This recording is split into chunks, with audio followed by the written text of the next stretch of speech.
Hey, I'm Alan Armstrong, aviation lawyer, pilot, and we're going to look at a few exhibits that relate to the crash in Washington, D.C. on January 29th. And these exhibits will help us appreciate the circumstances that led to the mid-air collision. Exhibit number one, please.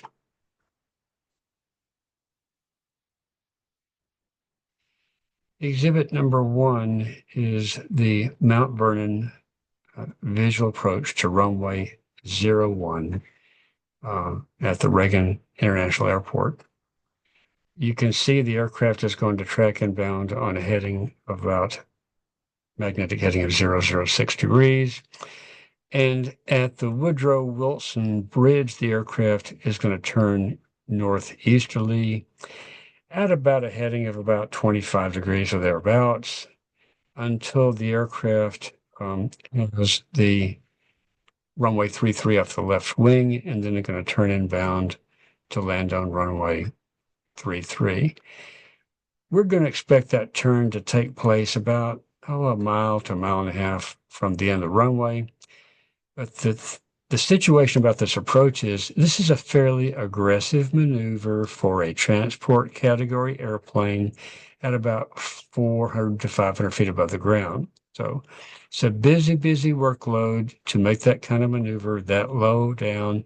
And if we go to exhibit number two, we will see that the landing distance available for the transport category aircraft is only 5,200 feet. So what does that mean? It means you got to be on your speed. You got to be on speed and you got to hit the first brick. You got to get this thing on the ground, and I mean right now, because you don't want to go off the end of the runway. So this is a greater incentive for the pilot flying to be on his airspeed, monitoring his airspeed and his descent rate, while the pilot not flying is looking out the window, not so much for traffic, but for the runway. This is a very busy and labor-intensive maneuver. Next exhibit. So why is this exhibit here? This exhibit here is here because I would have a suspicion that the flight crew may very well have put this programmed this RNAV GPS approach into their navigation device. And why would they do that? Well, because you have the NADC intersection, and you're going to park NADC at 1,700 feet, and you're going to head on a 023 mag bearing for IDTech. And you're going to nail IDTech at about 490 feet above ground level, about 500 feet above ground level. And from IDTech, you're going to turn left 334 degrees. I think that's a 49-degree heading change. So once again, we're about 500 feet above the ground, maybe 400 feet above the ground, and we're going to have about a 30-degree bank angle to aggressively make a 50-degree left heading turn. If we do that, our right wing is going to be up. We obviously can't see through our right wing, and we obviously can't see things below us. And if hypothetically there were an Army Guard helicopter Pat-25 approaching from the northeast at 350 feet, there's every likelihood we wouldn't see it. Complicating all this is the fact that we have a split frequency situation, split frequency. ATC is talking to the airliner on a very high frequency,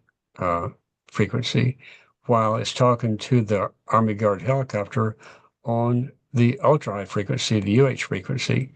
So while ATC and the Army Guard helicopter are having a conversation to make the Army Guard helicopter flight crew aware of the position of the RJ, the CRJ, unfortunately, the flight crew and the CRJ is not a party to that conversation.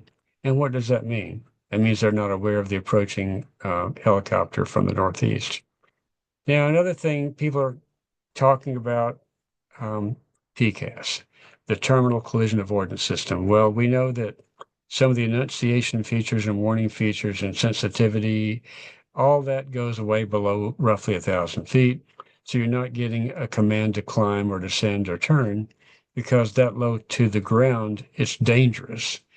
And so we can't engineer against everything. And so TCAS may have displayed